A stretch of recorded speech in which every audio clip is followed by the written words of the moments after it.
membuat wajah pelakor rusak karena skincare palsu. Aku berdiri di depan cermin kamar tidurku, menatap pantulan diriku sendiri. Udara malam yang dingin menerpa kulitku melalui jendela yang sedikit terbuka. Tetapi bukan itu yang membuatku menggigil. Wajah di cermin itu. Apakah itu masih wajahku?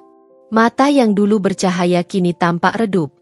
Lelah setelah terlalu sering menangis. Lingkaran hitam menggelap di bawah kelopak mataku, menjadi saksi bisu dari malam-malam yang kulalui dengan pikiran tak menentu. Bibirku yang dulu merah merekah kini kering dan pecah-pecah.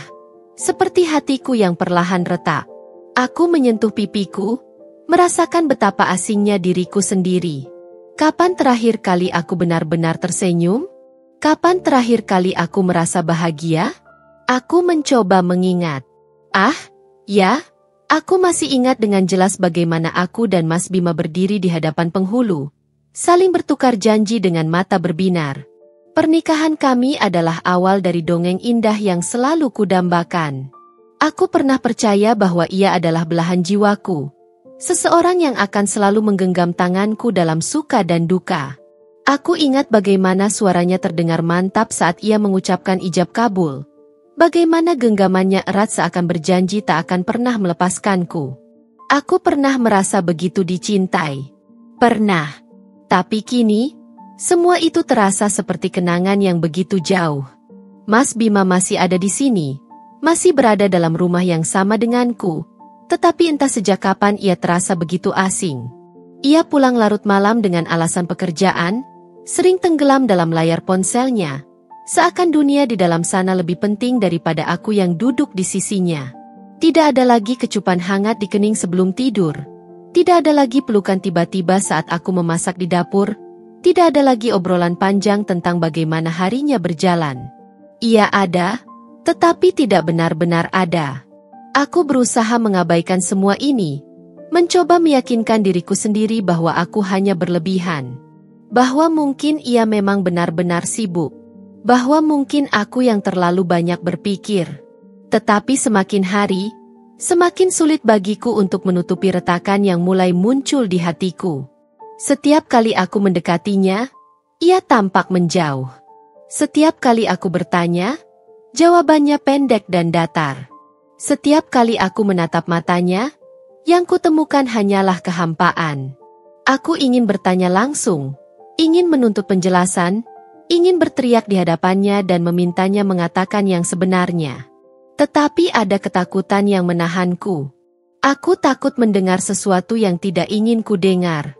Aku takut jika aku mengungkapkan segalanya, maka semua akan berakhir. Aku takut bahwa jika aku benar-benar bertanya, aku harus siap menerima jawabannya. Dan mungkin, jawabannya adalah sesuatu yang akan menghancurkanku sepenuhnya. Aku tidak bisa terus seperti ini. Aku tidak bisa terus membiarkan diriku larut dalam ketidakpastian. Ada sesuatu yang berubah dalam pernikahan kami, dan aku harus mengetahuinya. Aku harus mencari tahu, meskipun itu berarti aku harus menghadapi kenyataan pahit yang selama ini berusaha kuingkari. Aku menutup mataku sejenak, membiarkan pikiranku melayang ke masa lalu, ke saat-saat di mana aku merasa begitu dicintai, begitu berharga. Aku ingin mengingat seperti apa rasanya dicintai oleh Mas Bima, pria yang dulu memandangku seolah aku adalah satu-satunya wanita di dunia ini. Pernikahan kami bukan hanya ikatan di atas kertas. Itu adalah mimpi yang menjadi kenyataan.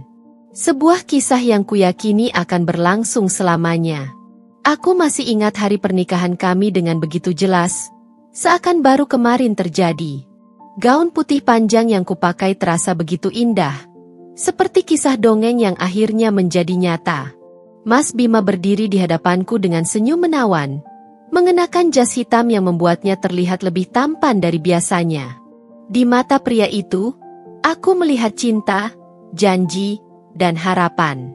Ia menggenggam tanganku erat, seolah tak akan pernah melepaskannya. Dan ketika ia mengucapkan ijab kabul dengan suara yang mantap, aku tahu, saat itu juga, hidupku akan selalu terikat dengannya. Setelah pesta pernikahan yang meriah, aku dan Mas Bima memulai hidup baru sebagai suami istri. Hari-hari pertama pernikahan kami dipenuhi dengan tawa dan kebahagiaan. Aku ingat bagaimana setiap pagi ia mencium keningku sebelum berangkat kerja, membisikkan janji bahwa ia akan segera pulang dan membawa kejutan kecil untukku. Aku ingat bagaimana ia selalu pulang dengan senyum di wajahnya, memelukku erat seakan tak ingin berpisah lagi. Kami menghabiskan malam-malam dengan berbincang hingga larut, tertawa tentang hal-hal kecil, berbagi mimpi dan harapan. Saat itu, aku merasa seperti wanita paling bahagia di dunia. Kami selalu melakukan segalanya bersama. Pergi berbelanja kebutuhan rumah tangga menjadi sesuatu yang menyenangkan karena Mas Bima selalu menemukan cara untuk membuatku tertawa. Ia sering pura-pura menjadi koki handal saat memilih bahan makanan, dengan gaya bicara khasnya yang penuh percaya diri. Kita butuh tomat yang paling segar, karena istriku hanya pantas mendapatkan yang terbaik, katanya sambil mengangkat sebuah tomat merah di tangannya, membuatku tertawa geli. Malam-malam kami pun terasa seperti petualangan kecil.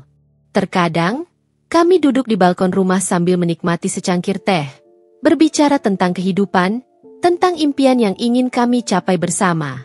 Kami berencana untuk membeli rumah yang lebih besar suatu hari nanti, untuk memiliki anak yang akan mengisi rumah dengan suara tawa. Kami membuat daftar tempat yang ingin kami kunjungi, mulai dari pantai tropis yang jauh hingga kota-kota kecil yang penuh dengan sejarah. Aku percaya padanya. Aku percaya pada janji-janji yang ia ucapkan. Aku percaya bahwa selama kami bersama, tidak ada yang bisa menghancurkan kami. Namun, seiring waktu, sesuatu mulai berubah. Perlahan tapi pasti, semua momen kecil yang dulu begitu berarti mulai menghilang. Mas Bima yang dulu selalu bersemangat pulang ke rumah, kini sering datang terlambat. Ciuman di kening setiap pagi berubah menjadi anggukan singkat. Obrolan malam yang dulu hangat kini berganti dengan keheningan yang menyiksa. Aku tidak tahu kapan tepatnya perubahan ini dimulai, tapi aku merasakannya. Seperti bunga yang perlahan layu, seperti lilin yang cahayanya meredup sedikit demi sedikit, tanpa aku sadari pernikahan kami mulai kehilangan sinarnya. Aku mencoba mengabaikannya. Aku meyakinkan diriku sendiri bahwa ini hanyalah fase, bahwa setiap pernikahan pasti mengalami pasang surut. Aku berusaha lebih perhatian, lebih sabar, berharap bisa mengembalikan semua seperti semula. Aku mulai mengirim pesan-pesan manis di siang hari, menanyakan kabarnya, mengajaknya makan malam berdua. Tapi seringkali pesanku hanya dibalas dengan singkat, "Lagi sibuk, nanti aku kabari." Dan semakin hari, aku merasa semakin asing bagi pria yang pernah berjanji akan mencintaiku seumur hidupnya. Aku masih mencoba, aku masih bertahan. Aku tidak ingin menyerah begitu saja. Aku mencintai Mas Bima, aku mencintai pernikahan kami. Aku ingin percaya bahwa ini semua hanyalah cobaan kecil, sesuatu yang bisa kami lewati bersama. Aku ingin percaya bahwa suatu hari nanti, ia akan kembali menjadi pria yang dulu mencintaiku dengan segenap hatinya. Tapi semakin lama aku menunggu, semakin aku sadar bahwa harapanku mulai terasa seperti kebohongan yang aku ciptakan untuk menghibur diriku sendiri. Sesuatu telah berubah. Aku tidak tahu kapan tepatnya semuanya mulai terasa berbeda. Tidak ada momen dramatis. Tidak ada pertengkaran besar yang menjadi tanda bahwa sesuatu dalam pernikahan kami telah berubah. Tidak ada kata-kata perpisahan yang diucapkan dengan air mata. Tidak ada pintu yang dibanting atau suara teriakan di tengah malam. Hanya ada keheningan yang perlahan merayapi kami, seperti kabut yang menyelimuti tanpa disadari, seperti angin sepal-sepal yang tiba-tiba berubah menjadi badai. Mas Bima, pria yang dulu selalu pulang dengan senyum hangat dan cerita-cerita tentang harinya, kini sering datang terlambat. Aku awalnya mencoba memahami, meyakinkan diriku bahwa pekerjaannya memang semakin sibuk. Tapi semakin sering ia pulang larut malam, semakin aku merasakan ada sesuatu yang tidak biasa. Awalnya hanya 1 atau 2 kali seminggu, tetapi lama-kelamaan hampir setiap hari. Ketika aku bertanya, jawabannya selalu sama, banyak kerjaan di kantor. Aku ingin percaya. Aku ingin menjadi istri yang pengertian, yang tidak menuduh sembarangan, yang tidak berpikiran buruk tanpa alasan yang jelas. Tapi ada sesuatu dalam sikapnya yang berbeda. Aku bisa merasakannya. Sebuah perubahan kecil yang semakin lama semakin jelas. Caranya berbicara padaku lebih singkat. Seperti seseorang yang sedang terburu-buru atau tidak ingin menghabiskan waktu terlalu lama untuk mengobrol denganku. Caranya menatapku terasa kosong. Seperti melihat sesuatu tanpa benar-benar melihat. Malam-malam kami yang dulu penuh dengan kehangatan kini terasa dingin. Aku pernah mencoba menunggu Mas Bima pulang, memasak makan malam kesukaannya, berharap bisa mengobrol dengannya seperti dulu. Tapi ketika akhirnya ia tiba di rumah, wajahnya tidak menunjukkan kebahagiaan atau rasa syukur. Ia hanya melirik makanan di meja dan berkata, "Aku sudah makan di luar." Aku tidak mengatakan apa-apa waktu itu.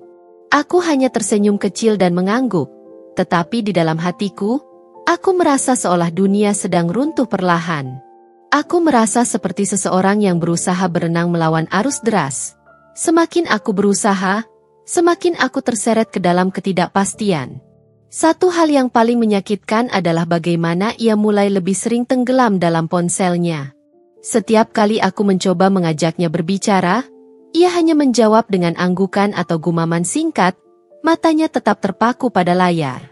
Jika aku duduk di dekatnya, ia dengan halus memiringkan tubuhnya, seolah tidak ingin aku melihat apa yang ada di ponselnya. Aku berpura-pura tidak memperhatikan, berpura-pura tidak peduli, tetapi dalam hatiku, aku tahu ada sesuatu yang disembunyikannya dariku. Aku mencoba membuang pikiran-pikiran buruk itu.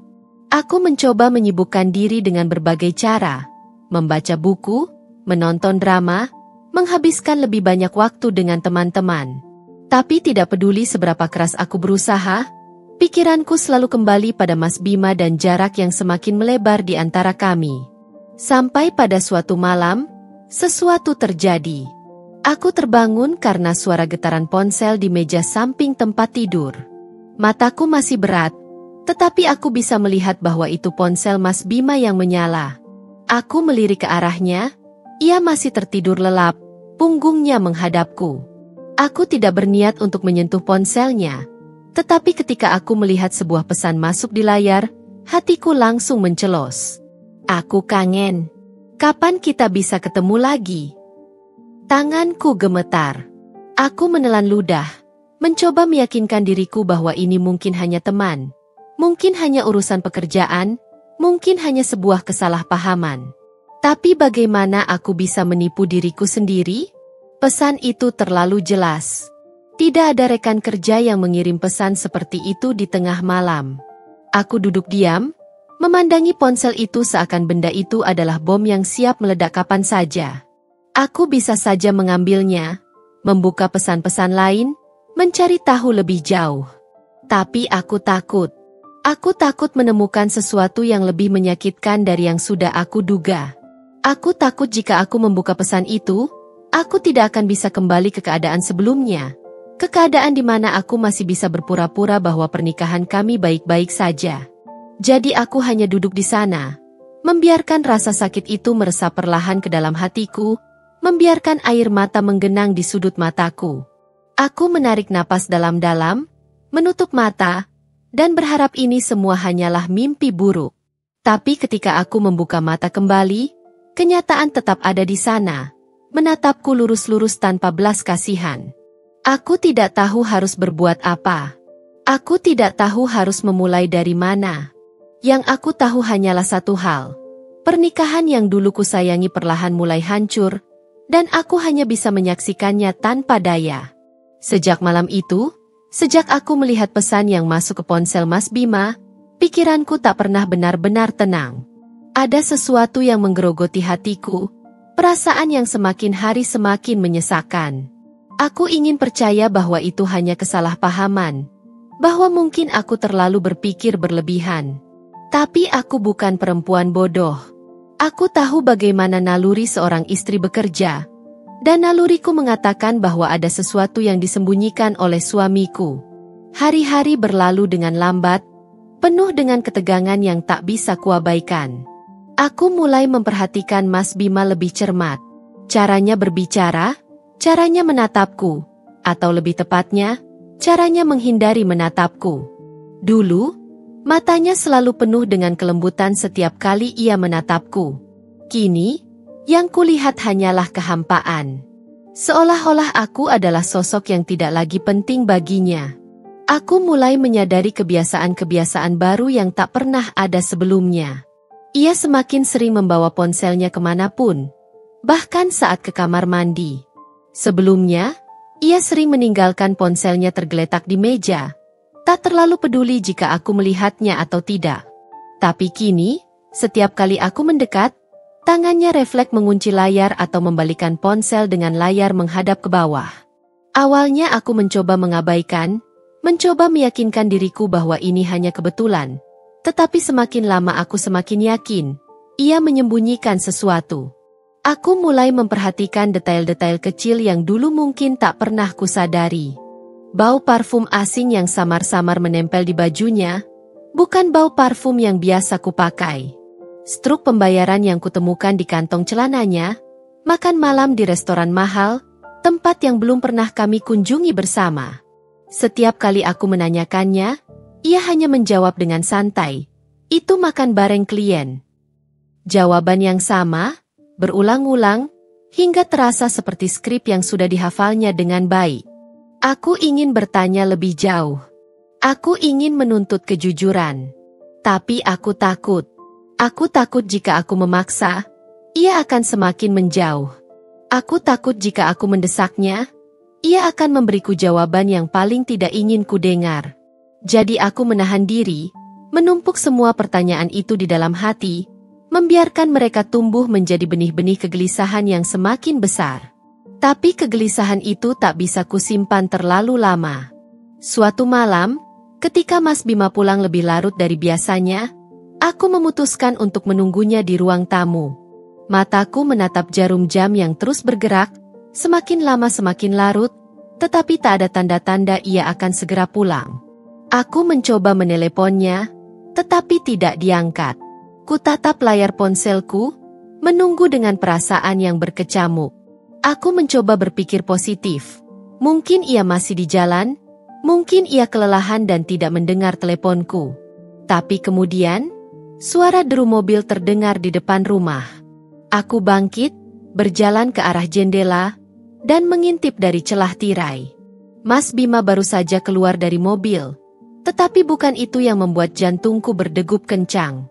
Itu bukan mobilnya. Itu mobil lain, mobil yang belum pernah kulihat sebelumnya. Seorang perempuan duduk di kursi pengemudi, wajahnya samar-samar terlihat dalam cahaya lampu jalan. Aku menggigit bibir bawahku, menahan gemuruh di dadaku. Aku ingin berpura-pura tidak melihat apa-apa, ingin berpura-pura bahwa ini semua hanya kesalahpahaman. Tapi bagaimana aku bisa menipu diriku sendiri? Aku melihatnya dengan mata kepalaku sendiri. Ia turun dari mobil itu dengan santai, menutup pintu dengan hati-hati, lalu menunduk ke jendela mobil, berbicara sebentar dengan wanita di dalamnya sebelum akhirnya melangkah ke dalam rumah. Aku segera berlari kembali ke sofa, berpura-pura baru saja duduk santai ketika pintu terbuka. Mas Bima masuk, menatapku sekilas, lalu melemparkan tasnya ke meja. "Kok belum tidur?" tanyanya. Suaranya terdengar datar, seolah ia tidak merasa bersalah atas sesuatu. Aku menelan ludah, mencoba menjaga ekspresi wajahku tetap tenang. "Nunggu kamu," jawabku singkat. Ia hanya mengangguk, lalu berjalan menuju kamar tanpa berkata apa-apa lagi. Tak ada permintaan maaf karena pulang terlambat. Tak ada penjelasan. Tak ada usaha untuk menyamarkan aroma parfum wanita lain yang samar tercium dari kemejanya. Aku duduk diam di sofa, menatap ke arah pintu kamar yang kini sudah tertutup. Tanganku mengepal di atas paha, mencoba menahan gemetar yang mulai terasa di tubuhku. Aku tak bisa lagi menipu diriku sendiri. Sejak malam itu, sesuatu di dalam diriku berubah. Aku tak lagi bisa menenangkan diri dengan berpura-pura bahwa semuanya baik-baik saja. Aku tak lagi bisa menutup mata terhadap perubahan sikap Mas Bima. Ada sesuatu yang kusadari dengan pahit. Aku bukan lagi istri yang dicintainya seperti dulu. Aku tak tahu sejak kapan perasaan ini mulai pudar dari hatinya. Hari-hariku berjalan dengan semakin menyakitkan. Pada suatu sore, ketika Mas Bima mandi dan meninggalkan ponselnya di meja kerja, aku tahu aku seharusnya tidak melakukan ini lagi. Aku tahu bahwa bukti pada malam itu seharusnya sudah cukup membuatku menderita. Tapi aku juga tidak bisa menahan diriku untuk memastikannya kembali apakah perempuan itu masih menghubungi Mas Bima. Dengan jantung berdebar, aku meraih ponselnya. Jemariku gemetar saat menyentuh layar yang terkunci. Aku segera membuka aplikasi pesan singkat. Mataku menelusuri daftar percakapan, dan di sanalah aku menemukannya lagi. Sebuah kontak tanpa nama, hanya berupa angka, dengan riwayat pesan yang sangat sering. Dengan jantung berdegup kencang, aku membuka percakapan itu. Lagi? Kapan-kapan kita cobain hotel yang baru opening itu yuk, Mas? Aku sudah beli parfum yang kamu suka. Nanti aku pakai waktu kita ketemu. Tangan kananku menutup mulutku sendiri. Hari ini lebih mengejutkan daripada yang aku temukan malam kemarin. Hotel? Parfum? Ketemu? Mas Bima membalas dengan mesra. Bagaimana ia mengatur pertemuan dengan wanita ini? Ia berjanji akan menghabiskan waktu bersamanya. Menyelipkan kata-kata yang dulu pernah ia ucapkan padaku. Aku merasa seolah-olah dunia runtuh di sekelilingku. Perempuan itu benar-benar nyata ada untuk Mas Bima.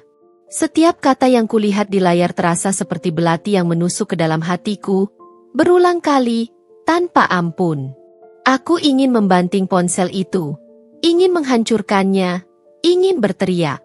Tapi yang kulakukan hanyalah menggenggamnya erat, menahan tangis yang mengancam pecah. Tanganku masih gemetar ketika aku keluar dari aplikasi pesan dan membuka galeri foto. Jika ada sesuatu yang lebih menyakitkan dari kata-kata, itu adalah gambar. Dan dugaanku benar.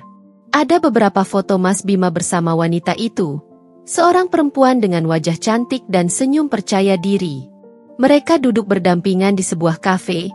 Mas Bima tersenyum seperti yang dulu ia lakukan padaku. Ada juga foto mereka di dalam mobil, dengan sudut pengambilan yang jelas menunjukkan keintiman di antara mereka. Aku menarik napas dalam-dalam, mencoba menenangkan diriku. Kemarahanku bercampur dengan kesedihan yang begitu pekat. Ini bukan hanya sekadar firasat lagi. Ini bukan hanya sekadar kecurigaan. Ini adalah bukti. Bukti bahwa suamiku telah mengkhianatiku, bahwa semua janji yang pernah ia ucapkan kini tak lebih dari kebohongan. Air mataku jatuh tanpa bisa kubendung. Aku ingin menamparnya, ingin berteriak dan menuntut jawaban. Tapi aku tahu, ini belum waktunya. Aku butuh rencana. Aku butuh kekuatan untuk menghadapi ini tanpa hancur berkeping-keping di hadapannya. Dengan tangan yang masih gemetar, aku mengembalikan ponsel ke tempat semula, memastikan tak ada jejak yang kutinggalkan. Kemudian aku berjalan ke kamar mandi, membasuh wajahku dengan air dingin, berharap bisa menenangkan diriku sendiri. Aku menatap bayanganku di cermin, mata yang sembab dan wajah yang tampak lebih letih dari sebelumnya. Ini bukan aku yang dulu. Aku yang dulu adalah perempuan yang percaya diri, yang penuh harapan. Tapi perempuan di cermin ini, ia adalah seseorang yang telah dikhianati, seseorang yang kehilangan arah. Aku mengepalkan tangan, mencoba menahan amarah yang mendidih di dalam diriku. Jika Mas Bima berpikir aku akan diam saja, ia salah besar. Aku akan menghadapi ini. Aku akan mencari cara untuk membalas semua rasa sakit yang ia berikan padaku. Dan yang pasti, aku tidak akan membiarkan diriku dihancurkan oleh pengkhianatan ini. Aku akan berdiri, dan aku akan memastikan bahwa ia menyesali perbuatannya. Aku tidak ingat berapa lama aku berdiri di depan cermin malam itu. Mungkin beberapa menit, mungkin berjam-jam. Waktu seolah berhenti di sekelilingku, sementara pikiranku berputar tanpa arah. Aku masih bisa merasakan denyut sakit di dadaku, seolah-olah hatiku benar-benar terkoyak oleh kenyataan yang baru saja kutemukan. Kenyataan bahwa suamiku telah mengkhianatiku. Aku menggigit bibir bawahku, mencoba menahan isakan yang terus ingin keluar. Tapi semakin aku berusaha menahannya, semakin keras perasaan itu menyeruak, membanjiri dadaku dengan perih yang tak terkatakan. Ini bukan sekadar luka kecil yang bisa sembuh dengan waktu. Ini adalah luka yang akan terus terbuka, yang setiap saat bisa berdarah kembali hanya dengan mengingat apa yang telah kulihat di ponsel Mas Bima. Malam itu, aku tidak bisa tidur. Aku berbaring di sisi ranjang yang terasa begitu dingin dan kosong. Sementara Mas Bima tidur dengan nyenyak di sebelahku, seolah tak ada yang terjadi. Aku menatap punggungnya dalam kegelapan, pikiranku dipenuhi dengan ribuan pertanyaan yang tak bisa kutanyakan langsung. Bagaimana mungkin ia tidur dengan begitu tenang setelah melakukan hal ini padaku? Bagaimana mungkin ia bisa mencintai orang lain sementara aku masih ada di sisinya? Sejak kapan semua ini dimulai? Dan kenapa? Aku membalikkan tubuh, memandang langit-langit kamar yang terasa lebih menekan daripada sebelumnya. Dadaku terasa sesak, pikiranku penuh dengan ingatan tentang pernikahan kami, tentang bagaimana dulu aku begitu yakin bahwa kami akan selalu bersama. Tapi sekarang yang tersisa hanyalah sisa-sisa kepercayaan yang perlahan hancur. Aku mencoba memejamkan mata, berharap bisa terlelap walau hanya sebentar. Tapi setiap kali aku menutup mata, wajah perempuan itu muncul di pikiranku. Senyumnya, tatapan matanya yang penuh percaya diri saat bersama Mas Bima. Aku membayangkan mereka tertawa bersama, berbagi cerita yang seharusnya hanya menjadi milikku. Aku membayangkan tangan Mas Bima menyentuhnya, membelainya seperti dulu ia membelai rambutku dengan lembut. Rasa sakit itu tak tertahankan. Aku bangkit dari tempat tidur, berjalan ke kamar mandi dengan langkah gontai.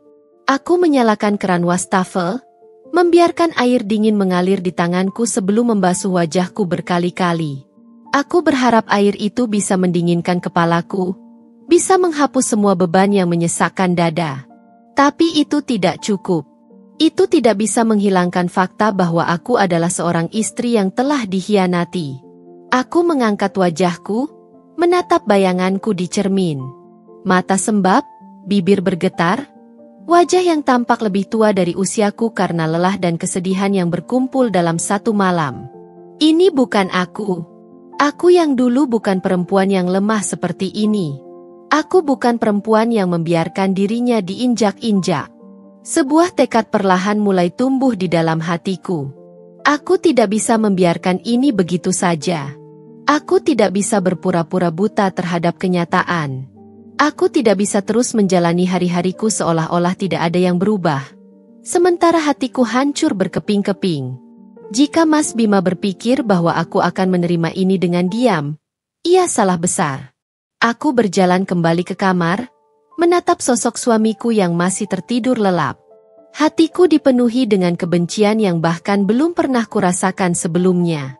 Aku menginginkan jawaban, aku menginginkan kebenaran. Tapi lebih dari itu, aku menginginkan keadilan. Aku ingin ia merasakan apa yang kurasakan. Aku menutup mata, menarik napas dalam-dalam. Aku butuh rencana. Aku butuh waktu untuk mengumpulkan semua yang kubutuhkan sebelum akhirnya aku menghadapi Mas Bima. Aku tidak ingin emosi menguasai diriku.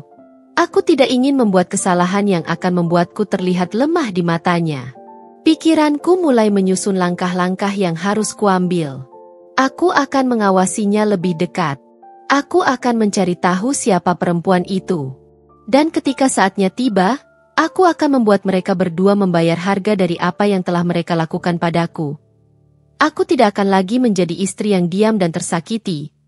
Aku akan menjadi perempuan yang akan membalas luka ini dengan sesuatu yang jauh lebih menyakitkan. Pagi itu, aku bangun dengan kepala yang terasa berat. Kurang tidur dan pikiran yang terus-menerus berputar semalaman membuat tubuhku lelah. Tetapi aku tak bisa membiarkan diri tenggelam dalam kelemahan. Hari ini, aku memutuskan untuk mulai mencari jawaban. Aku tidak bisa lagi hanya menunggu kejujuran dari Mas Bima yang mungkin tak akan pernah datang. Jika ia menyembunyikan sesuatu dariku, maka aku akan menemukannya sendiri. Aku turun ke dapur, membuat secangkir kopi untuk diriku sendiri. Tangan ini terasa sedikit gemetar saat menuangkan air panas ke dalam cangkir. Perasaanku masih belum stabil. Tapi aku berusaha menenangkan diri. Aku harus cerdas. Aku harus sabar. Tidak boleh gegabah. Ini bukan sekadar kemarahan sesaat. Ini adalah pertempuran panjang yang harus kurencanakan dengan matang. Mas Bima keluar dari kamar dengan wajah yang seperti biasanya, seolah-olah ia tidak memiliki beban apapun. Ia meraih ponselnya yang semalam kutelusuri, menggenggamnya dengan erat seperti harta berharga yang tak boleh tersentuh oleh siapapun. Aku memperhatikannya dari balik cangkir kopiku, mencoba membaca ekspresi wajahnya. Tidak ada tanda-tanda rasa bersalah di sana. Tidak ada sedikit pun perubahan yang menunjukkan bahwa ia sadar aku telah menemukan sesuatu. "Jadwalmu padat hari ini?" tanyaku dengan suara yang kukendalikan agar terdengar biasa saja. Ia mengangguk sambil menyeruput kopi yang sudah kusiapkan untuknya. "Ya, ada meeting dengan klien siang nanti. Mungkin aku pulang agak malam." Aku tersenyum tipis, menyembunyikan perasaan yang mendidih di dalam dadaku. Meeting dengan klien. Berapa kali aku sudah mendengar alasan itu? Berapa kali aku harus menelan kebohongan ini tanpa bertindak? "Jangan terlalu lelah," ujarku, mencoba bermain peran sebagai istri yang perhatian. Ia hanya mengangguk lagi, lalu melirik ponselnya sebelum bangkit dari meja.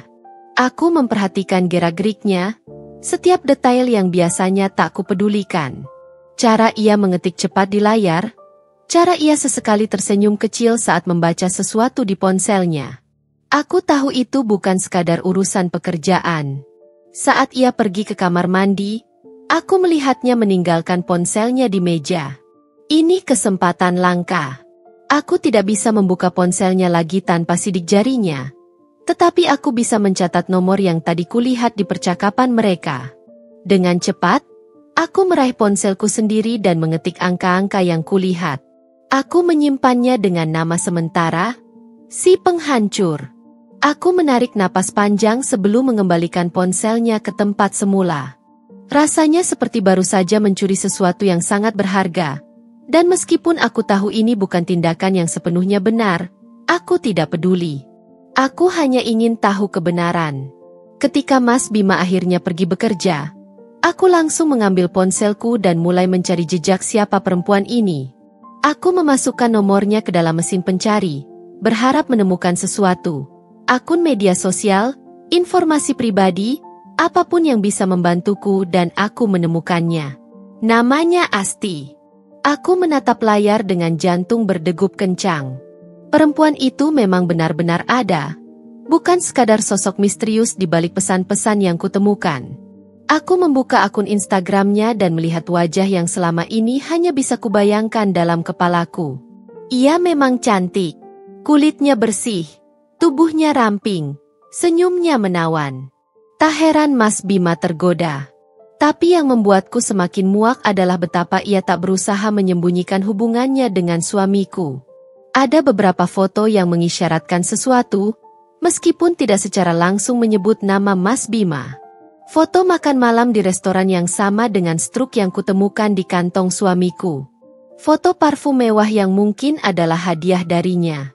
Dan, yang paling membuatku ingin membanting ponsel, adalah sebuah foto dengan caption berbunyi, "Kadang, yang terbaik datang ketika kita tidak mengharapkannya." Dan komentar seseorang di bawahnya berbunyi, "Milik orang lain bukan yang terbaik, sayang." Aku menggertakkan gigi, menahan amarah yang membara di dadaku. Jadi begini cara mereka bermain?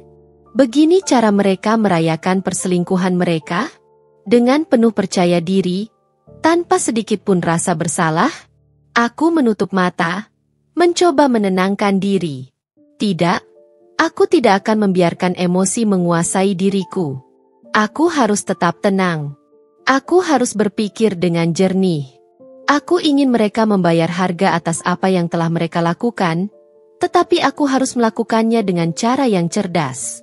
Aku kembali melihat akun media sosial Asti, menelusuri setiap postingannya, mencari tahu tentang kehidupannya.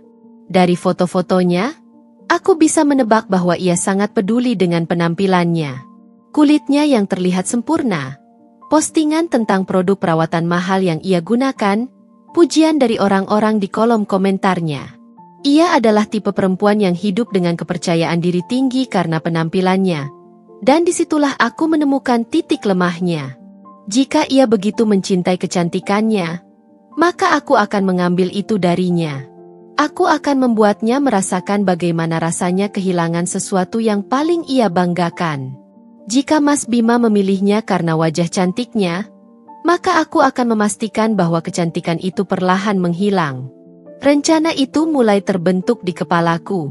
Aku tidak akan bertindak gegabah, tetapi aku tahu apa yang harus kulakukan. Ini bukan lagi tentang menyelamatkan pernikahanku. Ini adalah tentang mendapatkan keadilan untuk diriku sendiri. Aku tidak akan menjadi korban dalam cerita ini. Aku akan menjadi orang yang menuliskan akhir dari kisah ini sesuai keinginanku. Sejak pagi, pikiranku dipenuhi oleh satu hal, balas dendam. Bukan karena aku ingin menjadi orang jahat, tetapi karena aku sudah cukup lelah menjadi korban. Aku sudah cukup menelan kepahitan, menangis dalam diam, dan membiarkan diriku diinjak-injak oleh kebohongan Mas Bima. Jika ia dan Asti mengira aku akan duduk diam menerima semua ini, mereka salah besar. Aku menghabiskan waktu berjam-jam untuk meneliti tentang Asti. Aku mulai mencari tahu tentang produk perawatan kulit yang digunakan Asti. Dari unggahan Instagramnya, aku melihat beberapa merek terkenal yang sering ia pamerkan. Ia menyebutkan bagaimana produk-produk itu menjaga kulitnya tetap bercahaya dan sehat. Aku mencatat semuanya, nama produk, merek, bahkan tempat ia biasa membelinya, dan disitulah rencanaku mulai terbentuk dengan lebih jelas. Aku menelusuri berbagai forum kecantikan, membaca ulasan tentang produk tiruan yang beredar di pasaran. Aku menemukan banyak cerita tentang bagaimana beberapa perempuan tertipu membeli produk palsu, yang bukannya mempercantik wajah, malah menyebabkan iritasi, ruam, bahkan jerawat parah yang butuh waktu lama untuk sembuh. Jika aku bisa mendapatkan produk semacam itu dan memastikan Asti menggunakannya, maka aku bisa menghancurkan kebanggaan terbesarnya, wajahnya. Tapi ini tidak bisa dilakukan sembarangan. Aku harus memastikan semuanya berjalan dengan sempurna. Aku harus memastikan Asti benar-benar percaya bahwa produk yang ia gunakan adalah asli. Aku mulai mencari penjual di berbagai platform, menghubungi beberapa dari mereka dengan hati-hati. Aku bertanya tentang produk yang mirip dengan yang biasa digunakan Asti, tetapi dengan bahan-bahan yang bisa memberikan efek samping dalam jangka waktu tertentu. Aku tidak mau sesuatu yang langsung terlihat jelas. Aku ingin efeknya perlahan, semakin hari semakin buruk, hingga akhirnya ia kehilangan kepercayaan dirinya sendiri. Sambil menunggu tanggapan dari para penjual, aku memikirkan cara untuk memberikannya kepada Asti tanpa menimbulkan kecurigaan. Aku bisa saja mengirimkannya sebagai hadiah, tetapi itu akan terlalu mencurigakan. Aku harus menemukan cara agar ia benar-benar percaya bahwa produk itu datang dari seseorang yang bisa ia percayai. Saat aku sedang berpikir keras, sebuah ide melintas di kepalaku. Aku tahu bagaimana caranya. Aku akan menggunakan Mas Bima. Jika selama ini ia sudah terbiasa membelikan Asti hadiah, maka aku hanya perlu memastikan bahwa hadiah berikutnya datang dariku, tanpa ia sadari. Aku hanya perlu mencari waktu yang tepat untuk menukar produk aslinya dengan yang palsu, dan membiarkan semuanya berjalan dengan sendirinya. Aku menarik napas panjang, merasa detak jantungku semakin cepat. Aku tidak percaya bahwa aku, seorang perempuan yang dulunya begitu mencintai suaminya, kini merencanakan sesuatu seperti ini. Tetapi aku juga tidak percaya bahwa suamiku yang dulu penuh perhatian kini telah berubah menjadi pria yang menusukku dari belakang. Ini bukan sekadar balas dendam. Ini adalah caraku mengambil kembali harga diriku. Malam itu, aku tidak bisa tidur. Aku terus membayangkan bagaimana rencanaku akan berjalan. Aku membayangkan wajah Asti yang perlahan kehilangan kepercayaan dirinya. Bagaimana ia mungkin akan panik saat melihat kulitnya mulai memburuk. Aku membayangkan bagaimana hubungannya dengan Mas Bima akan mulai retak saat ia merasa tidak lagi sempurna.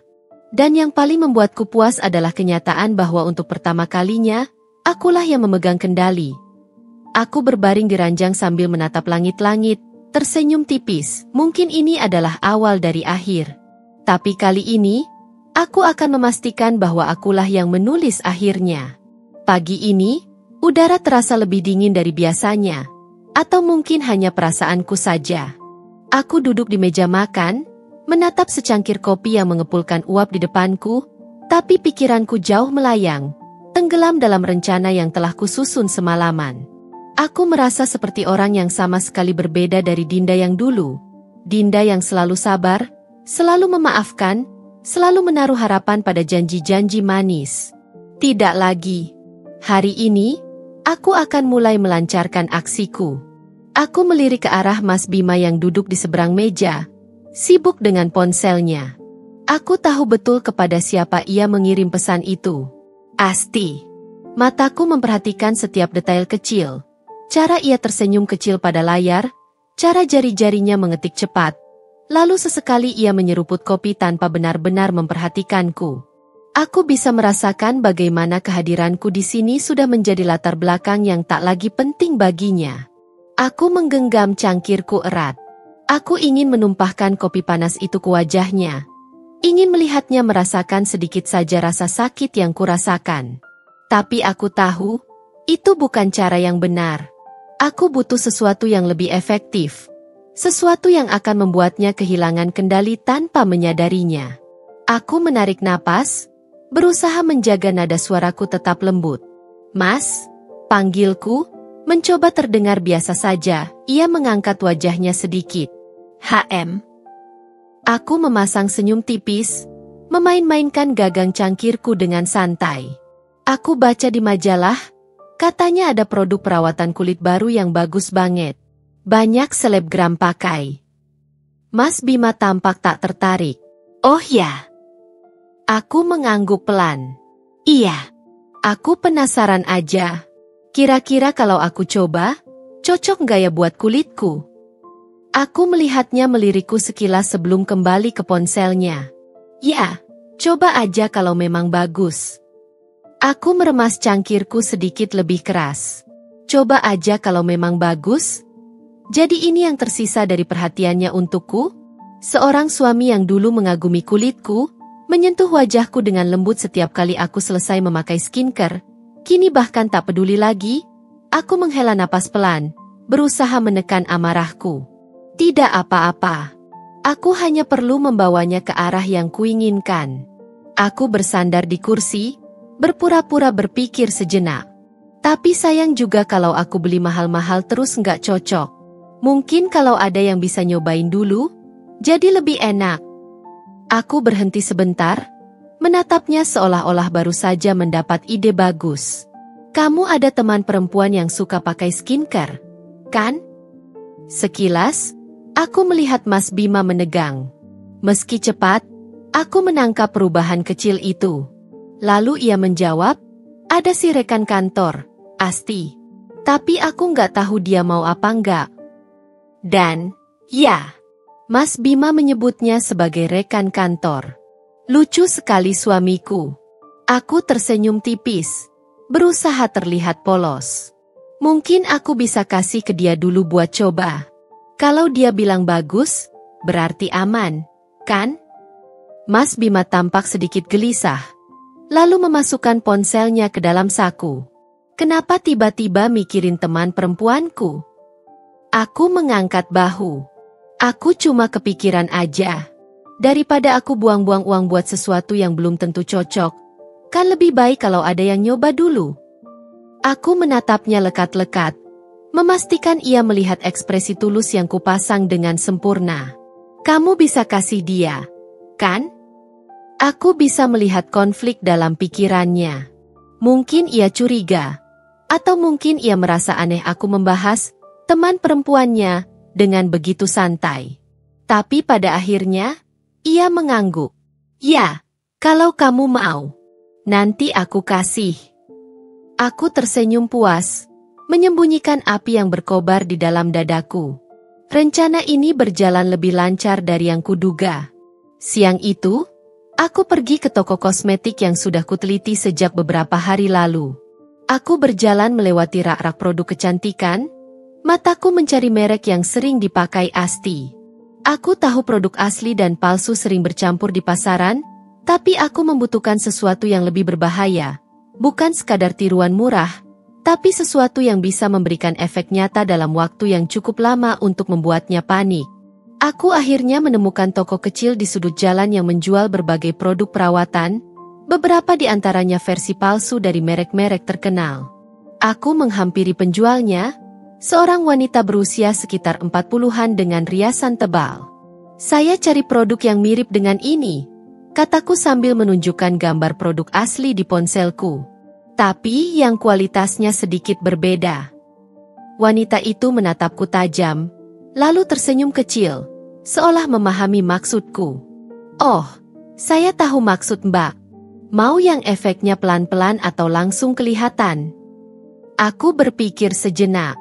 Pelan-pelan, tapi pasti. Wanita itu tertawa kecil. Mbak ini kayaknya ngerti banget ya urusan begini. Aku hanya tersenyum. Aku bukan ahli dalam sabotase. Tapi luka yang menganga di hatiku telah mengajarkanku bagaimana caranya bertindak tanpa gegabah. Wanita itu mengambil sebuah botol kecil dari rak di belakangnya. Ini. Kemasan sama persis dengan yang asli, tapi bahan di dalamnya beda. Kalau dipakai terus-menerus, bakal bikin kulit makin sensitif, jerawatan, bahkan bisa muncul flek hitam.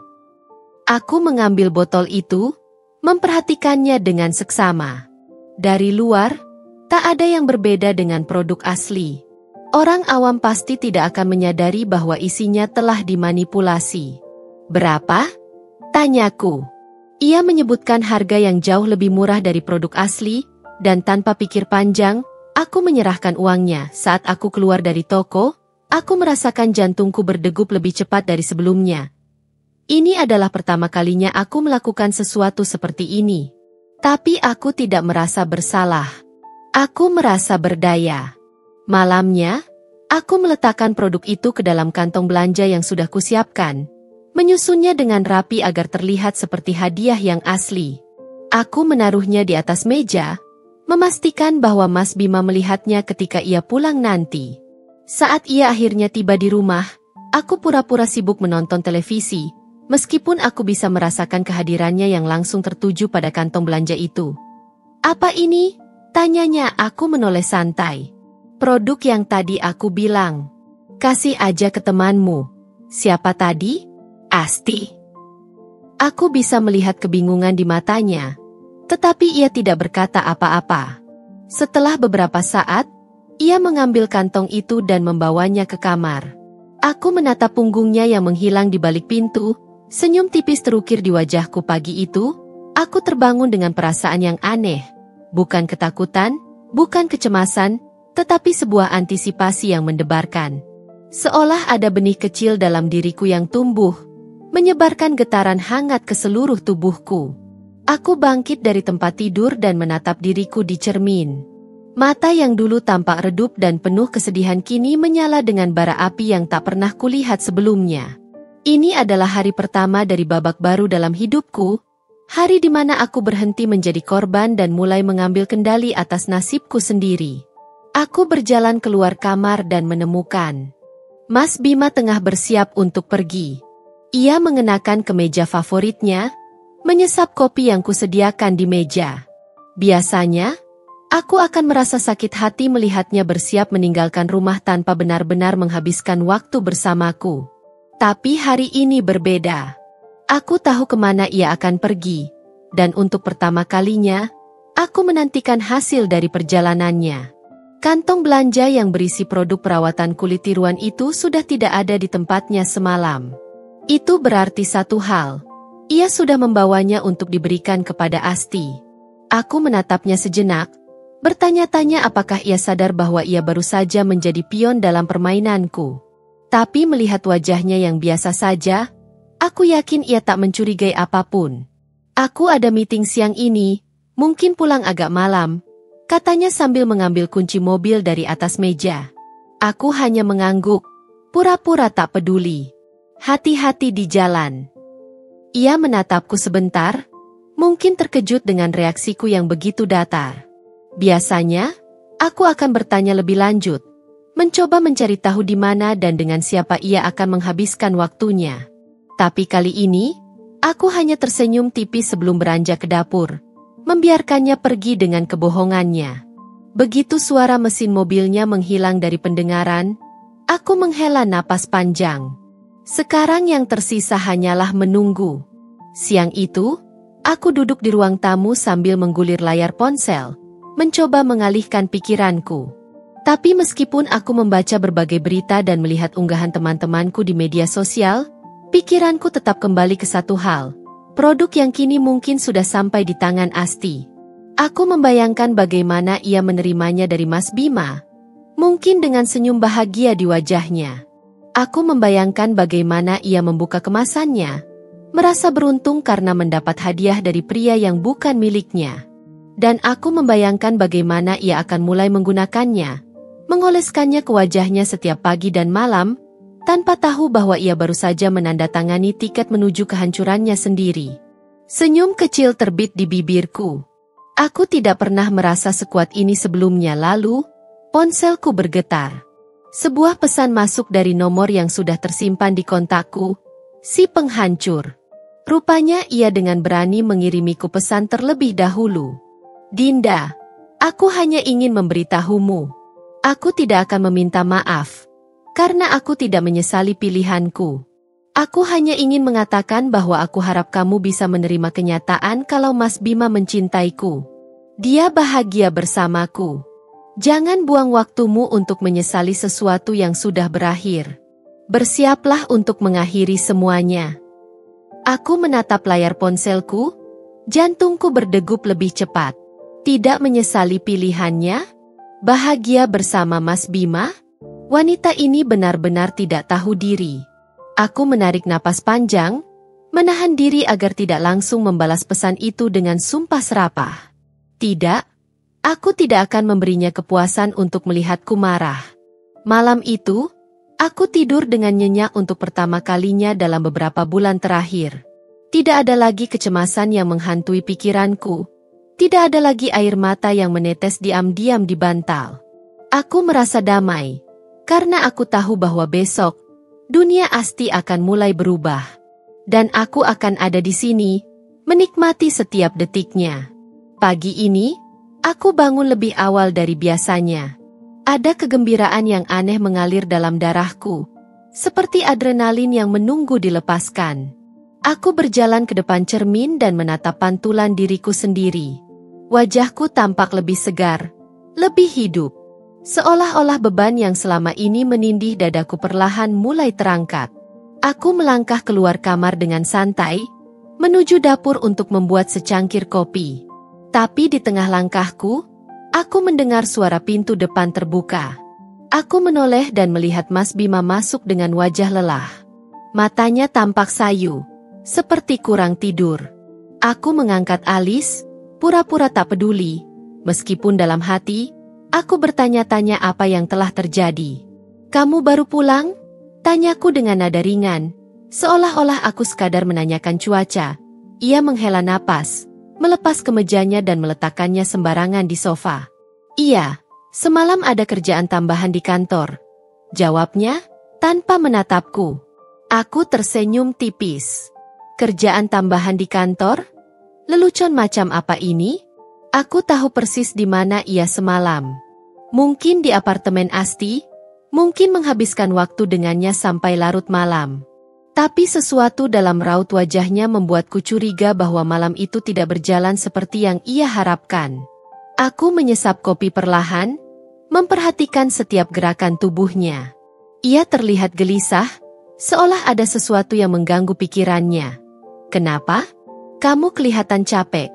Tanyaku dengan nada perhatian yang dibuat-buat. Mas Bima mengusap wajahnya, lalu menghela napas panjang. Gak apa-apa, cuma banyak pikiran. Aku menahan senyum. Banyak pikiran? Aku bertanya-tanya, apakah itu ada hubungannya dengan Asti? Apakah produk itu sudah mulai bekerja? Aku pura-pura acuh dan berbalik, berjalan ke meja makan. Kalau banyak pikiran, istirahat aja. Aku nggak mau kamu sakit. Ucapku dengan nada lembut. Aku ingin melihat reaksinya. Ingin tahu apakah ia akan membuka diri atau tetap menyembunyikan sesuatu. Mas Bima hanya mengangguk, lalu berjalan menuju kamar tanpa berkata apa-apa. Aku memperhatikan punggungnya menghilang di balik pintu, dan entah kenapa, ada rasa kepuasan yang menjalar dalam diriku. Siang itu, aku duduk di ruang tamu sambil bermain dengan ponselku, menunggu sesuatu yang aku yakin akan segera datang. Benar saja, beberapa menit kemudian, sebuah pesan masuk dari si penghancur. Dinda, apa yang kamu lakukan? Mas Bima bilang skincare ini darimu untuk coba-coba. Aku menatap layar ponselku, menahan tawa. Asti akhirnya merasakan efeknya. Aku membiarkan pesan itu selama beberapa menit, membiarkannya merasakan ketidakpastian dan kecemasan sebelum akhirnya aku membalasnya dengan santai. Loh, ini Asti? Rekan Antor Mas Bima? Jadi kalian ada hubungan spesial? Aku pura-pura baru mengetahui bahwa Asti adalah selingkuhan Mas Bima. Tidak butuh waktu lama sebelum balasan darinya muncul. Jangan pura-pura bodoh. Aku tahu kamu pasti sudah mengetahuinya dan kamu melakukan sesuatu. Kulitku mulai iritasi. Aku nggak pernah punya masalah kulit sebelumnya. Tapi sekarang wajahku mulai merah dan muncul ruam kecil. Ini semua karena produk yang kamu kasih, kan? Aku tersenyum kecil, membayangkan kepanikan yang mungkin sekarang menguasai pikirannya. Wanita seperti Asti, yang begitu terobsesi dengan penampilannya, pasti akan sangat terpukul jika sesuatu terjadi pada wajahnya. Dan sekarang, itu sedang terjadi. Aku mengetik balasan dengan santai. Asti, aku hanya memberimu skincare untuk dicoba. Aku kira itu produk yang bagus jadi sekalian hitung-hitung aku memberi hadiah ke rekan kantor, kata Mas Bima. Kalau produk itu membuat kulitmu iritasi, mungkin kamu memang tidak cocok. Kenapa kamu langsung menuduh aku melakukan yang tidak-tidak? Aku bisa membayangkan betapa frustrasinya dia membaca pesanku. Aku menunggu beberapa saat, dan benar saja, balasan berikutnya datang dengan cepat. Jangan bermain-main denganku, Dinda. Aku tahu kamu sengaja melakukan ini. Kamu pikir kamu bisa membuatku menjauh dari Mas Bima dengan cara seperti ini? Kamu salah besar. Aku menggelengkan kepala, masih tersenyum. Asti masih mencoba mempertahankan harga dirinya. Meskipun aku yakin dalam hati, ia mulai ketakutan. Aku bisa membayangkan bagaimana ia melihat cermin pagi ini, menemukan iritasi di wajahnya, dan merasakan kecemasan luar biasa. Aku memutuskan untuk tidak membalasnya. Biarkan dia tenggelam dalam ketakutannya sendiri. Sore itu, Mas Bima kembali ke rumah lebih awal dari biasanya. Aku duduk di ruang tamu ketika ia masuk, dan kali ini, ekspresinya jauh lebih kacau dibandingkan pagi tadi. Aku menoleh ke arahnya dengan alis terangkat. Kamu kenapa? Tanyaku dengan nada datar. Ia tidak langsung menjawab, hanya duduk di sofa dengan wajah serius. Tangannya meremas rambutnya dengan frustasi sebelum akhirnya ia menatapku. Asti? Suaranya terdengar berat. Asti mengalami masalah kulit. Wajahnya iritasi, dan dia bilang itu gara-gara produk yang kamu kasih. Aku berpura-pura terkejut. Apa? Serius? Ia mengangguk, matanya masih penuh dengan kebingungan. Dia bilang produk itu nggak asli, atau mungkin ada sesuatu di dalamnya yang membuat kulitnya rusak. Aku memasang ekspresi bersalah. Tapi aku beli itu di toko kecantikan. Mas, aku nggak mungkin sengaja kasih sesuatu yang berbahaya ke dia. Mas Bima menatapku lama, seolah mencoba mencari tanda-tanda kebohongan di wajahku. Tapi aku sudah terlatih dalam memainkan ekspresi ini. Ekspresi istri yang tak bersalah, yang hanya ingin berbagi sesuatu tapi berakhir dengan kesalahpahaman. Aku menghela napas, menatapnya dengan penuh kepedulian. Aku cuma mau bersikap baik. Mas, lagian kamu kenapa sih sebegitu khawatirnya dengan Asti? Apa benar yang dikatakan Asti kalau kalian ada hubungan spesial? Terlihat ada raut keterkejutan mendengar aku mengungkapkan perselingkuhannya dengan santai. Dinda, aku minta maaf kalau telah mengecewakanmu. Aku akui kalau aku salah. Aku minta maaf, Dinda. Tapi aku juga tidak bisa memilih. Untuk saat ini Asti juga penting bagiku. Maafkan aku. Mas, aku hanya ingin bersikap baik untuk memperbaiki hubungan kita. Coba kamu pikir setelah aku mengetahui semuanya tapi aku masih bersikap biasa saja bahkan memberi Asti hadiah. Apa aku kurang sabar, Mas? Mas Bima mengusap wajahnya, terlihat semakin bingung. Ia tidak tahu harus mempercayai siapa. Dan itulah yang aku inginkan. Aku ingin dia merasa tersesat. Ingin dia mulai meragukan segalanya. Aku akan bicara dengan Asti lagi, katanya akhirnya, sebelum bangkit dari sofa. Aku mengangguk pelan, menyembunyikan senyum kecil di balik wajah prihatin. Semoga dia cepat sembuh. Ya. Aku melihatnya menghilang ke dalam kamar, dan di dalam hatiku, aku tahu bahwa ini baru permulaan. Asti baru saja menerima peringatan pertama. Dan aku tidak sabar melihat kejatuhannya yang berikutnya. Aku duduk di depan meja rias, menatap wajahku di cermin dengan penuh kepuasan. Tidak ada lagi kesedihan yang mengendap di mata ini. Tidak ada lagi jejak keputusasaan yang selama ini menyelimuti hatiku. Sebaliknya, ada sesuatu yang lain di sana, kekuatan. Sejak mengetahui bahwa produk perawatan kulit itu mulai memberikan efeknya, aku merasa lebih berdaya dari sebelumnya. Bayangan tentang Asti yang kini berjuang dengan kulitnya yang rusak membuatku tersenyum kecil. Wanita itu mungkin mengira dirinya tak tersentuh, bahwa ia bisa mengambil suamiku tanpa konsekuensi. Tapi sekarang, ia mulai merasakan bagaimana rasanya kehilangan sesuatu yang berharga. Aku yakin setiap kali ia menatap cermin, ia tidak lagi melihat wanita cantik yang begitu percaya diri. Ia melihat kehancuran yang perlahan-lahan mulai menggerogoti dirinya. Aku merapikan rambutku, lalu berjalan keluar kamar dengan langkah ringan. Saat aku memasuki ruang tamu, aku mendapati Mas Bima sedang duduk di sofa dengan wajah kusut. Ia tampak gelisah, dengan ponselnya tergenggam erat di tangannya. Aku memiringkan kepala, berpura-pura bingung. Mas, kenapa? Kok kelihatan tegang? Mas Bima menghela napas panjang sebelum akhirnya menatapku. Ada sesuatu dalam sorot matanya yang tidak biasa. Sebuah keraguan yang tidak pernah kulihat sebelumnya. Asti semakin parah, katanya dengan suara berat. Dia bilang wajahnya mulai membengkak. Dia ke dokter kulit tadi pagi, dan dokter bilang kemungkinan dia mengalami reaksi alergi parah terhadap produk yang kamu kasih. Aku menahan diri untuk tidak tersenyum. Aku tahu ini akan terjadi, dan mendengar Mas Bima sendiri yang mengatakannya hanya membuat semuanya semakin memuaskan. Aku memasang ekspresi terkejut, meletakkan tanganku di dada seolah-olah benar-benar merasa bersalah. Ya Tuhan, aku benar-benar nggak tahu kalau itu bisa terjadi. Aku cuma ingin bersikap baik, Mas. Aku pikir produk itu akan membantu dia, bukan malah menyakitinya. Mas Bima mengusap wajahnya, tampak semakin frustrasi. Aku bisa melihat betapa bingungnya dia. Di satu sisi, dia mungkin ingin membela Asti. Tapi di sisi lain, dia tahu bahwa aku bukan tipe orang yang akan melakukan sesuatu seperti ini dengan sengaja.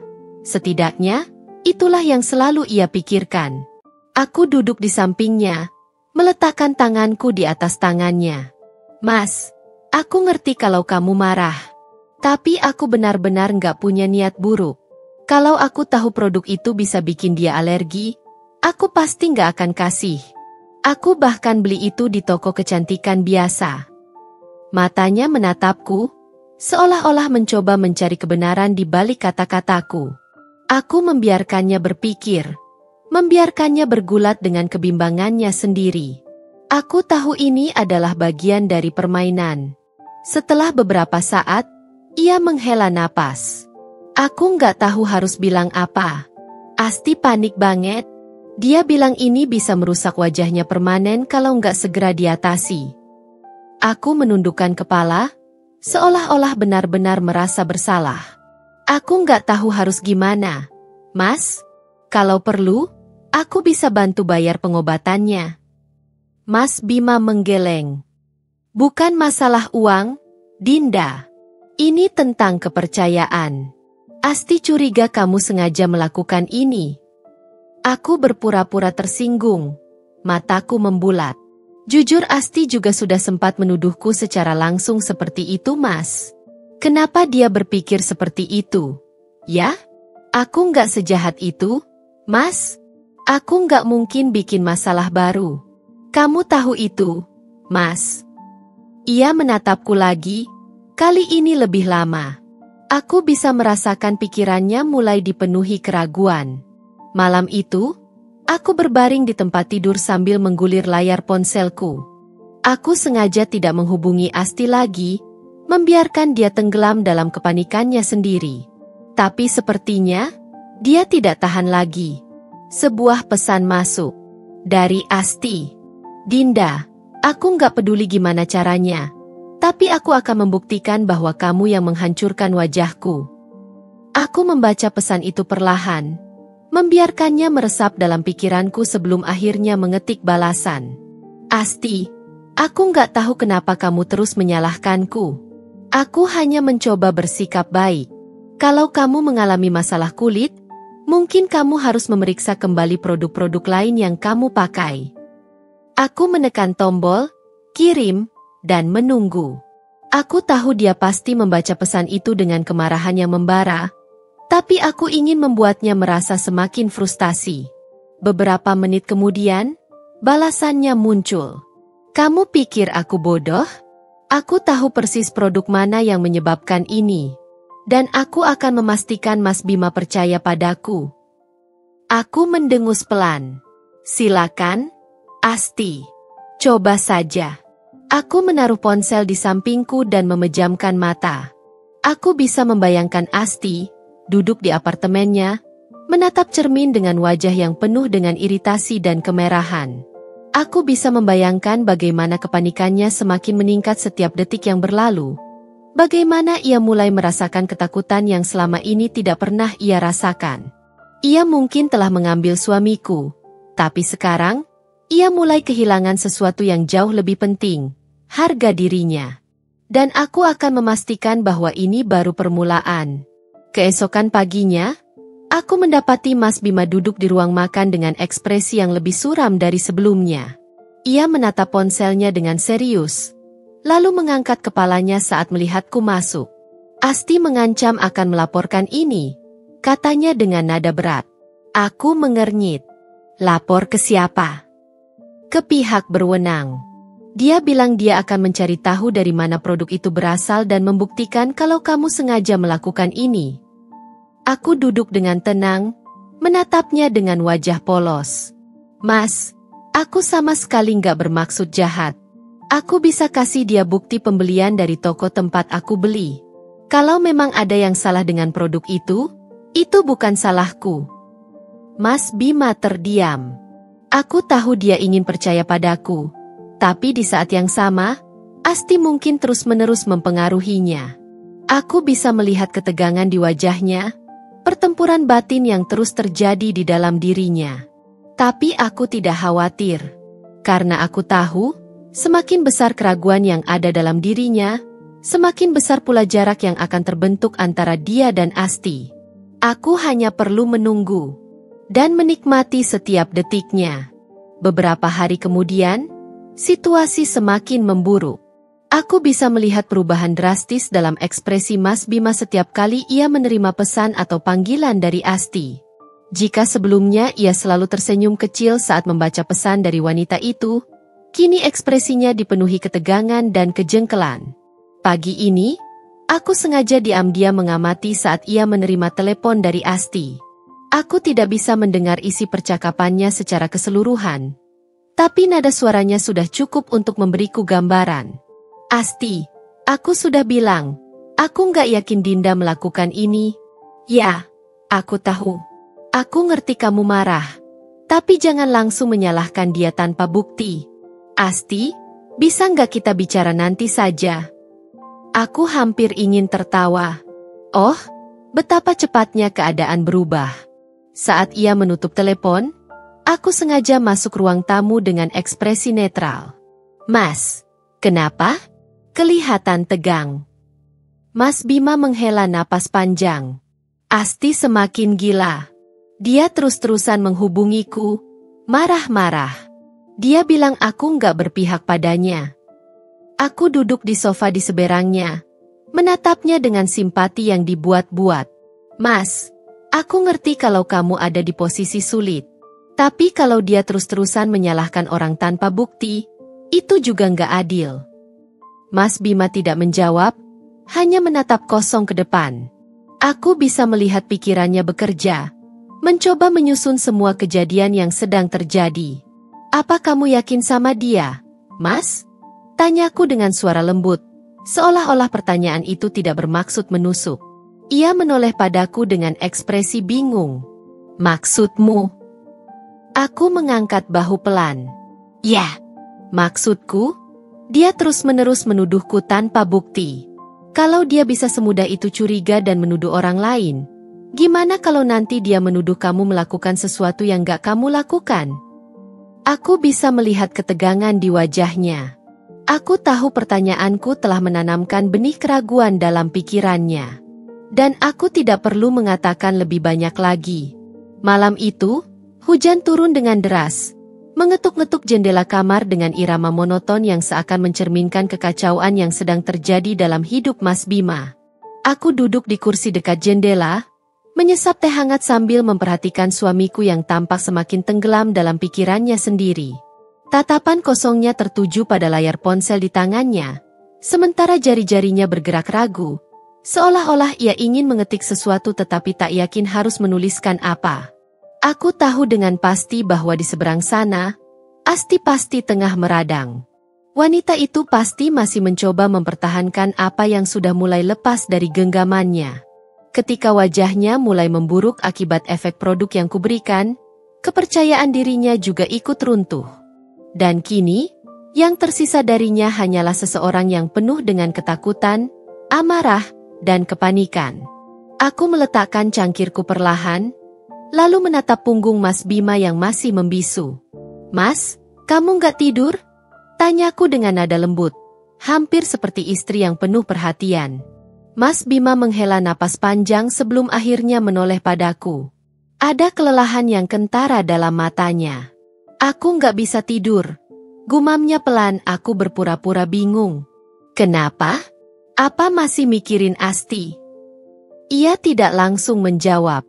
Sebaliknya, ia mengusap wajahnya dengan kasar, seolah-olah mencoba menghapus semua kegelisahan yang menghantuinya.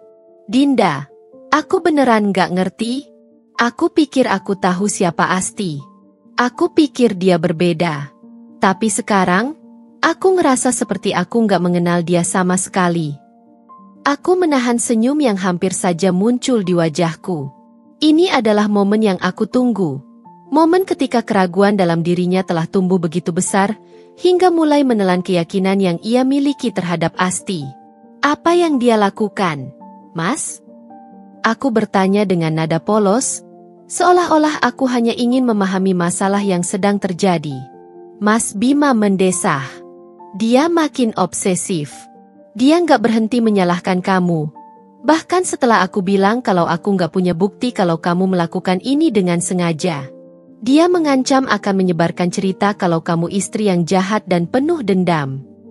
Aku memasang ekspresi terkejut. Apa? Mas, dia serius bilang begitu? Ia mengangguk lelah. Ya, dan bukan cuma itu, dia juga mulai curiga kalau aku berusaha menjauh darinya. Dia bilang aku mulai berubah, nggak lagi peduli sama dia kayak dulu. Aku menggigit bibir. Mencoba menampilkan ekspresi seolah-olah aku juga merasa prihatin. Mas, kalau dia benar-benar mencintai kamu, kenapa dia harus bersikap seperti itu? Kenapa dia harus menuduh dan mengancam? Mas Bima tidak menjawab. Aku tahu kata-kataku sedang mengakar dalam pikirannya, membentuk pemikiran-pemikiran baru yang sebelumnya mungkin tak pernah ia pertimbangkan. Ia mulai melihat bahwa hubungan yang selama ini ia anggap sebagai pelarian manis ternyata menyimpan racun yang perlahan-lahan menggerogoti dirinya.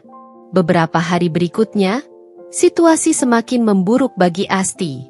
Aku mendapat kabar bahwa ia mulai menghindari pertemuan sosial, tidak lagi sering memposting foto di media sosial seperti biasanya. Teman-temannya mulai bertanya-tanya ada apa dengannya. Tapi ia tampaknya memilih untuk menghilang sementara. Mas Bima juga semakin menjauh. Aku bisa melihat bahwa ia tidak lagi seantusias dulu saat membicarakan Asti. Setiap kali aku menanyakan kabar hubungannya, ia hanya mengangkat bahu atau menggeleng pelan. Aku nggak tahu, Dinda. Aku ngerasa kayak semuanya mulai terasa salah. Katanya suatu malam saat kami duduk di ruang tamu. Aku berpura-pura ragu. Salah gimana, Mas? Semuanya. Aku pikir aku bahagia dengan Asti. Aku pikir aku menemukan sesuatu yang hilang dalam hidupku. Tapi ternyata... Ia mengusap wajahnya dengan frustrasi. Aku nggak tahu lagi apa yang aku cari. Aku capek. Aku menatapnya lama, membiarkan kata-katanya menggantung di udara. Aku bisa merasakan bahwa ini adalah saatnya. Saat di mana benih keraguan yang telah kutanam dalam dirinya akhirnya tumbuh menjadi keputusan. Apa Mas masih mau lanjut sama dia? Tanyaku. Suaraku lembut tapi penuh makna. Mas Bima terdiam. Ia menatap ke depan, seolah-olah mencoba mencari jawaban dalam kehampaan ruangan ini. Lalu, dengan suara yang nyaris tidak terdengar, ia berkata, "Aku nggak tahu lagi, Dinda. Aku beneran nggak tahu." Aku menundukkan kepala, menyembunyikan senyum kecil yang muncul di bibirku. Sebentar lagi, semuanya akan selesai. Pagi itu, matahari bersinar lebih cerah dari biasanya. Seakan menandai sebuah akhir yang sudah lama kutunggu. Aku berdiri di depan jendela kamar, menatap langit biru yang bersih tanpa awan. Sementara di belakangku, Mas Bima masih tertidur pulas. Wajahnya terlihat lelah, seolah-olah malam tadi pikirannya tidak pernah benar-benar beristirahat. Aku menarik napas panjang. Hari ini adalah hari di mana segalanya akan mencapai titik akhir. Hari ini, aku akan membiarkan segalanya runtuh, membiarkan semua yang telah kubangun mencapai klimaksnya. Dan yang paling penting, hari ini adalah hari di mana aku akan benar-benar bebas. Aku berjalan perlahan menuju cermin, menatap pantulan diriku sendiri. Mataku tidak lagi mencerminkan wanita yang rapuh, yang dulu begitu takut kehilangan suaminya. Yang kulihat sekarang adalah seorang wanita yang telah melalui pengkhianatan, yang telah disakiti berkali-kali, tetapi masih berdiri tegak dengan kepala terangkat tinggi. Tepat saat aku hendak beranjak dari kamar, ponselku bergetar di atas meja rias. Aku mengambilnya dan melihat sebuah pesan masuk dari nomor tak dikenal. Dinda, aku harap kamu puas. Aku tahu ini semua ulahmu. Aku tersenyum tipis. Asti, aku mengetik balasan dengan tenang. Aku nggak mengerti maksudmu. Aku hanya ingin bersikap baik. Beberapa detik kemudian, pesan balasan datang dengan cepat. Jangan pura-pura polos, Dinda. Wajahku hancur, dan aku tahu kamu ada hubungannya dengan ini. Aku sudah melakukan pemeriksaan ke klinik, dan dokter bilang ada bahan berbahaya dalam produk itu.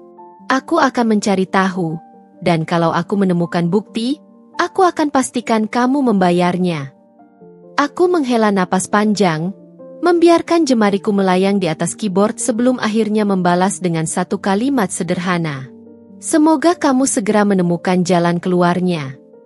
Aku meletakkan ponsel kembali ke meja dan menatap pantulan diriku di cermin sekali lagi. Asti sudah kalah. Dia mungkin bisa mencoba melawan, tetapi pada akhirnya, ia hanyalah wanita yang terlalu sibuk dengan kecantikannya sendiri untuk menyadari bahwa ia telah melangkah ke dalam perangkap yang lebih besar. Aku berbalik dan melihat Mas Bima yang mulai menggeliat di tempat tidur. Ia membuka matanya perlahan, lalu mengerjap-ngerjap sebelum akhirnya menatapku dengan ekspresi yang sulit dibaca. Dinda? Suaranya terdengar serak. Aku menoleh padanya dengan senyum kecil. Mas sudah bangun? Ia tidak langsung menjawab. Ia hanya duduk di tepian tempat tidur, menunduk, lalu mengusap wajahnya dengan lelah. Aku bisa merasakan bahwa ini adalah hari di mana ia akan mengatakan sesuatu yang penting. Sesuatu yang sudah lama kutunggu. Aku udah mikirin semuanya. Akhirnya ia berkata, suaranya nyaris seperti bisikan. Aku menunggu, membiarkan keheningan menjadi tekanan yang membuatnya semakin gelisah. Aku nggak bisa lanjut seperti ini, lanjutnya. Asti, aku nggak tahu kenapa. Tapi aku nggak bisa melihat masa depan sama dia. Aku merasa semuanya salah. Aku ingin memperbaiki semuanya. Aku mengangkat alis sedikit. Maksud Mas? Ia menatapku dalam-dalam. Aku mau kita coba lagi. Aku mau memperbaiki semuanya. Dinda. Aku tahu aku salah. Aku tahu aku sudah menyakitimu. Tapi aku ingin kita kembali seperti dulu. Aku tersenyum kecil, tetapi di dalam hatiku, aku sudah tahu apa jawabanku. Sore itu, aku menyiapkan meja makan seperti biasa. Mas Bima duduk di ruang tamu, menatap layar ponselnya dengan ekspresi kosong. Ia sudah menghapus semua pesan dari Asti, seolah-olah dengan begitu, wanita itu akan benar-benar hilang dari hidupnya. Aku meletakkan 2 piring di atas meja dengan gerakan pelan. Lalu, tanpa suara, aku mengeluarkan sebuah amplop dari dalam laci dan meletakkannya di tempat Mas Bima biasa duduk. Aku tahu ia akan menemukannya begitu ia datang untuk makan malam. Ketika ia akhirnya duduk, tangannya terhenti di atas amplop itu. Ia mengernyit, lalu mengangkatnya dengan ragu-ragu. "Apa ini?" tanyanya. Suaranya dipenuhi kebingungan. Aku menatapnya dengan tenang. "Buka saja." Dengan gerakan pelan, ia merobek sisi amplop dan menarik keluar isinya. Sebuah dokumen dengan judul yang langsung membuat matanya membesar. Gugatan cerai. "Dinda." Suaranya bergetar. Aku tersenyum lembut. "Aku sudah membuat keputusan, Mas." Ia menatapku dengan ekspresi terkejut yang bercampur dengan rasa takut. "Tapi, kenapa? Aku pikir kita bisa memperbaikinya." Aku menggeleng pelan. "Mas, kita sudah terlalu jauh melangkah. Aku bukan lagi wanita yang sama seperti dulu. Aku bukan lagi Dinda yang bisa menutup mata terhadap semua yang terjadi. Aku sudah belajar banyak dari semua ini, dan aku tahu satu hal yang pasti. Aku berhak mendapatkan lebih dari sekadar permintaan maaf." Ia terdiam. Aku bisa melihat bagaimana pikirannya berusaha mencari cara untuk membujukku. Tetapi aku tahu tidak ada kata-kata yang bisa mengubah keputusanku kali ini. "Aku nggak membencimu, Mas," lanjutku dengan tenang. "Aku hanya tidak ingin terus terjebak dalam hubungan yang sudah tidak bisa diselamatkan." Mas Bima menundukkan kepalanya. Bahunya terlihat lunglai. Aku bisa merasakan keputusasaan dalam dirinya. Tetapi kali ini, aku tidak lagi peduli. Aku bangkit dari kursiku, meraih tas yang sudah kusiapkan sebelumnya. Aku akan tinggal di tempat lain untuk sementara waktu sampai semua ini selesai. Ia menatapku dengan mata yang berkaca-kaca. "Jadi, ini benar-benar sudah berakhir?" Aku tersenyum kecil. "Sudah berakhir sejak lama, Mas. Aku hanya menunggu waktu yang tepat untuk pergi." Dan dengan itu, aku melangkah keluar dari rumah yang selama ini menjadi saksi bisu pernikahan kami. Aku tidak menoleh ke belakang, tidak ingin melihat ekspresi Mas Bima yang mungkin penuh penyesalan. Karena ini bukan lagi tentang dia. Ini tentang aku. Tentang kebebasanku. Saat aku melangkah keluar dari gerbang, angin malam berhembus pelan, membelai wajahku dengan lembut. Aku menarik napas dalam-dalam, merasakan sesuatu yang belum pernah kurasakan selama ini. Lega. Aku tidak tahu apa yang akan terjadi di masa depan. Tapi satu hal yang pasti, aku tidak akan lagi menjadi korban dalam kisah hidupku sendiri. Aku adalah penulisnya. Dan kali ini, aku akan menulis cerita yang berbeda.